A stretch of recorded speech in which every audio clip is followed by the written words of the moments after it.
សួស្តីអ្នកទាំងអស់គ្នាថ្ងៃនេះផឹកនេះគឺ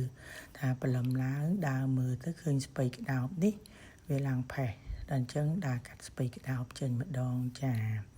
ដោយសារដំបងឡើងខ្ញុំអត់ទាន់ចេះដាំណាអញ្ចឹងវាអត់សូវបានល្អទេព្រោះយើងដាំដំបងទៅដាំនៅកន្លែងត្រជាក់ហើយស្ពៃក្តោបហ្នឹងវារៀងស៊ីក្តៅដល់ពេលអញ្ចឹងទៅតោះតែយើងដាំវាយកមកកន្លែងក្តៅវិញហើយយកមកកន្លែងក្តៅហ្នឹងវាបានក្តោបតែអត់សូវបានក្តោបធំទេក្តោបបានទូទូចឹងណា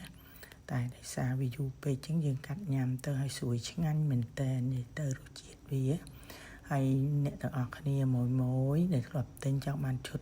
សាច់សូត្រកូរ៉េដូចខ្ញុំស្លៀកគឺឆាត់ចូល page Lina Fashion Cambodia ឬមកតូប32 Days Row ផ្សារអូឡ িম্প ិកចូលតាមច្រកលេខ3មានលក់ដុំនិងរាយចាហើយនៅហាងផ្លូវ348ចិត្តក្រាសាំង Total ចាមួយដែលចង់បានឈុតហ្នឹងគឺអាចឆាតមកបានឬមកដល់កន្លែងក៏បានដែរចាណាសាច់កណាត់គឺធានាថាស្រួលស្លៀកតែម្ដងឥឡូវប្រមូលផលបានហើយគឺដើរចូលផ្ទះវិញហើយចានេះគឺបានមកកត្រកហ្នឹងគឺបាន3-4ស្ពៃក្តោបដែរចានិយាយទៅគឺឈុតនេះគឺអាចស្លៀកបានគ្រប់ពេលវេលាទាំងអស់អញ្ចឹងបងមួយអរគុណ